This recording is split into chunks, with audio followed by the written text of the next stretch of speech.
Welcome back, family, friends, and fellow gamers to Game Bros continuing Paper Mario, the 1,000-Year Door. So, yeah, I would say if you're going to talk, I'll just kind of skip through the cutscenes. Let it pop up and people can read it if they want. So, yeah. Last time we defeated Hooktail. You can go ahead. Last time we defeated Hooktail, and now we're playing as Princess Peach. Do you want to do the timing really quick? Okay, yeah. I'm turning to the left, or I'm turning now. That'll work. Yeah, that helps us line up the audio with the video. We're playing as Princess Peach, and the door just mysteriously opened. And so now we're exploring the X-Naut facility, trying to find where the Nazis have hidden their secrets. Where are they? Like Superman, or not Superman. Yeah, like, you remember how Superman interrogated Joker in the Dark Knight Rises? How prideful of you to think you're the one doing this. No, I'm just kidding. Yeah. She's like, how do I keep making the doors open? It's not you. No. Such pride. She seriously thinks that that's the case. Like, she calls out, like, bring me a saucer of milk, and then no one does it. She's like, why aren't my powers working anymore? Yeah. It's like, Princess Peach, you know you have toads that wait on you hand and foot, right? Like, so, that's why. Anyway. Oh, and also really quick, the computer lets Princess Peach send messages to Mario for whatever reason. So yeah, well, he's trading basically the computer's a perfect quote computer, and then. But he wants to understand love because he doesn't know what love is. Yeah. And so now he's going to observe Princess Peach. He's going to try to teach him these. I don't know why. In exchange, seems so weird. Yeah. Like he can send messages to Mario. It does seem so like they just needed an excuse to like. How do we get the computer to like? I mean, like, messages? Why is this even in here at all? And this is the new place. I guess we have to go. Maybe. No, this is Bowser's castle. Bowser's castle. Oh, that's right. I think he's plotting to kidnap Princess Peach or something like that. And now we play as Bowser. Great Lord Bowser, that crusty hag Kammy Koopa will arrive momentarily. I'm really sorry for the inconvenience, but please wait at the rear of the room. Well, I don't know, need to be at the rear of the room, but whatever. Lord Bowser. How old is she? She's been around for a very long time. She's I don't blame her. It's my displeasure to report that Mario, that scum, is off to a town called Rogueport. How do you say that one? Yeah. Am I Mario's babysitter? I don't care what he's doing. Are you going to call me every time that guy blows his nose or what? Sheesh. Yes, well, you see, my lord, apparently Mario is hunting for an amazing treasure. Treasure? Yes. Mario has gone in search of star-shaped jewels known as the crystal stars. I'm searching just what they are. You have to breathe out and then try to read the value. You have to breathe out and then try to read the sentence. Yeah. Yes. Very good. Continue researching this for me, you brainy hag. You. Yes, sir. Thank you, sir. Leave it to me. Sounds like Dobby. Oh yeah, it kind of does. Mr. Potter. Dobby wants to give you a lovely pat on the head. Watermelon. Bowser, terrible news. Some bold fool abducted Princess Peach in Rogueport. Under no circumstances is anyone allowed to kidnap her without my say-so. Oh gosh. I will not stand for this. I'm going to Rogueport now. I'm gonna kidnap her back. That's not how that works, sir.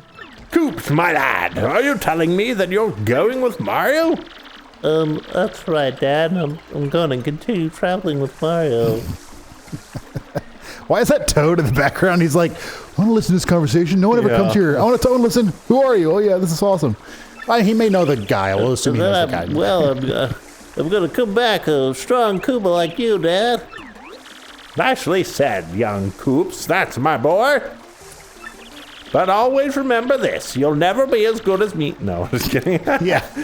You are my son, Coops. Oh, that's you. Coops, my sweet. I'll be right here waiting for you to prove yourself. Wait. Wow. Thank you, everyone. I'm off. Sorry to keep you waiting, Mario. Farewells. So, where are we going? Oh, man. let's head back to Yeah. Well, let's head back to Rogueport. Just really, remember Mario? The bearer of the magical map shall unfurl it before the 1,000-year door. When this is done, the stars shall guide the bearer to the crystal star with pure light. Pure light. And we have nothing against people that talk like that. Like, that's why we don't use Goombella, because she has a terrible voice. Yeah. She tries to explain the situation in the battle, and we're like, like no. Steven said, we have nothing against people that have a country accent. Or well, we're also taking it and like going really far past what people actually say. Doesn't match at all with Goombella, and that's why it's funny. And it's not a female voice, so it's just funny. Well, actually, it reminds me of the guy on there's so much exposition. Yeah, the guy on Atlantis. Exactly. Come on, let's go. No, the guy in Atlantis named Cookie. Finally, back to Mario. Who's the one? He was like.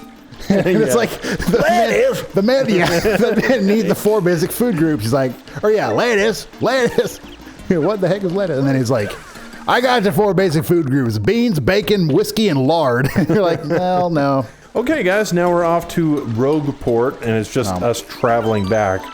There's not going to be anything interesting, I don't think, on the way. So we'll catch you guys when we get there. Aha! Look at this. Hey, we found somebody that I don't. Hello, welcome. I'm Early, underground, and cute as can be. A fortune teller, that is me. She speaks in rhymes. Lucky for you, coming here, I tell fortunes, have no fear. Special. This, I believe, is she will show up and then like reward you randomly during a battle. Give you double damage, double health, that's right. double defense. And then the special one happens. Double damage taken. Like, wait, no, I don't want that. Your fate is sealed. But like, wait. So one thing that is kind of nice though is there's times where she will she'll double something. Your defense, the coins you get, something like that. She has doubled the star points you get, which is really nice. Okay, yeah, so Steven brought up, we actually have to go back to the crystal door? Whatever, the 1,000-year door. The 1,000-year door, crystal What's this door. thing called? What am I It's called thinking? something like, the 1,000-year door. 1,000-year door, because we have a crystal star that we can go, turn in its power or whatever, get credit for it. We have to do it by midnight or else we won't get credit. No. But you have to then, it reveals the next crystal star on the map, which you already know is in Boggly Woods or wherever it's called, but this is how it tells you that, and then the story will and it'll kind of tell us how to get there. Yeah. And I'm sure that we'll talk with the professor as well. I see. Crystal clear. So can you tell us where the next crystal star is or not? It's in the Boggly Woods. There's taken crystal stars inside a great trees here. So he's a defector of the Nazis. Yes. He used to be an ex-Nat, but yeah. Exactly. A great tree in the Boggly Woods, huh? But he was German, so they didn't want him in there. Yeah. Ex-Nats are British. Because they're like, no, we can't have German Nazis. Exactly. About those woods, I think some odd creatures live there. You see the mental image that I have in my head. Like, image. I'm like, I can't. It's like, I am don't know downloading this image into your brain. You're like, that doesn't work. I don't know how to do that. I guess we could all do is head to Boggly Woods to find that next crystal star. That's exactly what I just said. imbecile. Dummkopf. I was like, what's that word? That's a that'd be hilarious. He was like, Dummkopf. That's exactly what I just said. All right. That's it. Okay. There we go. We talked to the professor. We probably won't include that if going in the future. Hey, Luigi. Hey, Luigi. It'd be cool if we could Luigi's joined your party. Yeah. Yeah. He talks about having his. So anyone who wants, you can look it up. But he basically has every time you see him, he's like has a new part of his adventure to help this princess in the Waffle Kingdom and whatnot. But all of his partners are like, he's terrible. He's thrown me into the enemies many times. I'm just following him to get back at him, kind of thing. And you're like, wow, this is not a good. Either he's just gone. Well, off is the he deep telling end. the truth, or is Luigi just making all this stuff up? You think? I don't know. Yeah, I'm curious. I would love for Nintendo to either confirm it, or maybe make a Luigi game where he goes to the Waffle Kingdom and yeah. that'd be cool because it's like, oh, it was really true. It did happen. Oh yeah, we got to level but up it's Coops. terrible. That was Goombella. It's just one of each, I believe. Nope, it's 3. Okay, wouldn't have done that. Which one? Coops. Yes, not Goombella. We want Coops. Where do we find more shine sprites? Just around. Because I wonder if we've missed any. Yeah, so it did show me. I mean, it is the first world, whatever. It does tell you 3. I was looking for the number 3, and which is actually not the way you're supposed to. Like I've heard, like I guess grammatically, you're not supposed to like write numbers in like sentences normally. Like if it's 394, you're supposed to write 390. But like most people don't do that. Okay, Sweet. thank you. 15 health. 15 health. Which I know Goombella would have 20, but he has a defensive 1, which is really nice. So defense is better than offense. No, I don't know what I'm saying. Okay. now I'm going down here again. Now we're off to the Boggly Woods? Boggly Woods? Boggly. Woods. Boggly. A lot of cutting and traveling and talking in this episode. Hey, Mario, you see that? That was one of the things Professor Franklin mentioned. Yeah, those are one of the things he was thinking about. Painted that weird picture on our brains. Do you remember that? That was kind of weird, but... Yeah, that image is now permanently like flashing in front of my eyes. It's very weird. I can't say anything else. I can't get it out. It's just like in my head all the time. So as we go through, while we're doing this, I'll go ahead and read. I wanted to kind of talk about a Bible passage that. Oh wow! Don't eat me. You didn't come to eat me? Uh-huh. He nodded.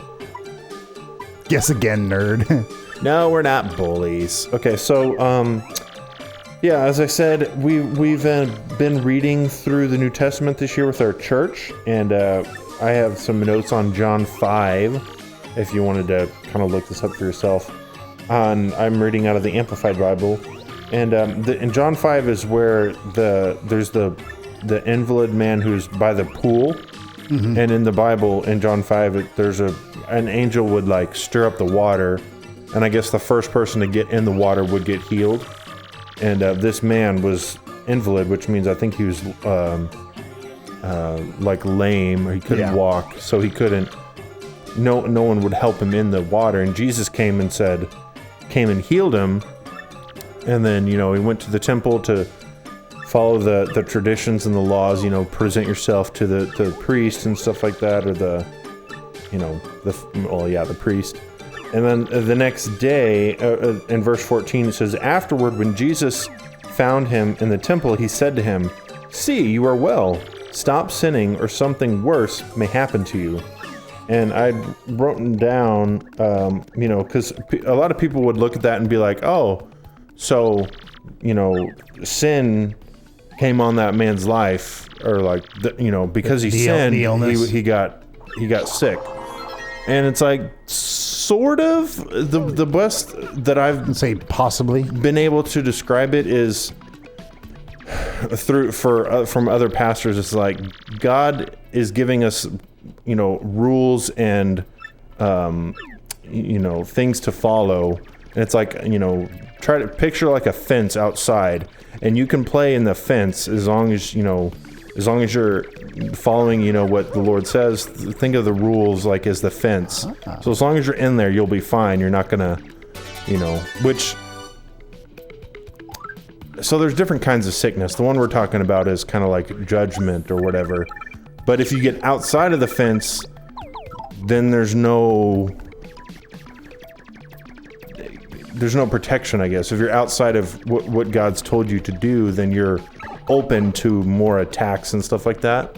So that's one way you can get sick. Another way is we live in a fallen world. Yeah. So bad things are going to happen. The Bible talks about that. Like, bad things will happen to you, but I have overcome them all. So we don't have to, I guess. Sorry, I would say something I feel like we have a wrong perception of things sometimes when it's like, there's probably many things, but I think a lot of times we think that as we go through life, things are kind of just neutral, and if you do good things happen. If you do bad things happen. And it's like, I don't think it's that way. I think it's more because we live, like you said, we live in a fallen world. So the fact that you're not just the fact that you didn't wait, or that you wake up, like we live in America, but the fact that we wake up in America is already a blessing. We're not starving. We're not fighting for our lives daily. Most Americans aren't. Yeah. And so it's like there's, like God, because of things we've done, like decisions we've made in the sense of like following God and doing what He says, or our parents, or parents. Like it goes back. There's considerable, like your actions are not just for you. If you decide to do things on your own and not follow God, then your children are gonna reap the harvest you just sowed, and many things like that. They don't have to if they turn to God and follow Him, but like there's generations of people that have just lived in poverty all their lives because their grandfathers and great grandfathers, either did the same thing, and the spirit of poverty has been in that family for years. All that to say, I don't think it's a neutral thing where it's neutral or bad or higher. I think it's like we're living in a fallen world. There's evil everywhere. The fact that you're not having to do these things and suffer all the time, at least everyone, is because of the things God has given, like grace to do, to not have these things happen. He's given us the ability to call on His name. Like, for example, because Stephen and I, our parents are Christian, their parents were Christian, we're reaping the benefits of that. Because they're Christian, they know I'm not going to sell drugs. I'm not going to do drugs. I'm not going to do these things. I'm going to follow the rules and guidelines that God has given us. And so Stephen and I have reaped the benefits of that. And just kind of going back to healing, and then we'll kind of wrap up this episode. One of the best teachings I've seen on healing, or it's like Keith Moore has a series called Questions About Healing, I think. And that's kind of like, I prayed to God and they didn't get healed. What happened? He kind of talks about that. He talks about, Paul's thorn in the Bible that everybody in the world talks about, like, oh, well, what about Paul's thorn? He does say he talks about Job, so if you're curious, find that on YouTube. I think there's like 4 parts or something like that, but I think it's called Questions About Healing or Questions on Healing, and it's by Keith Moore. I would say he does mention that there's people that have more faith in Job's boils and Paul's thorn than Jesus' stripes. Yeah. And I'm like, all right, guys, we're going to end this episode. It's been a long one. We've been recording for almost an hour because of all those stupid cutscenes. And this will be trimmed down because we I know it'll be trimmed down, but I'm just saying we've been recording for a while.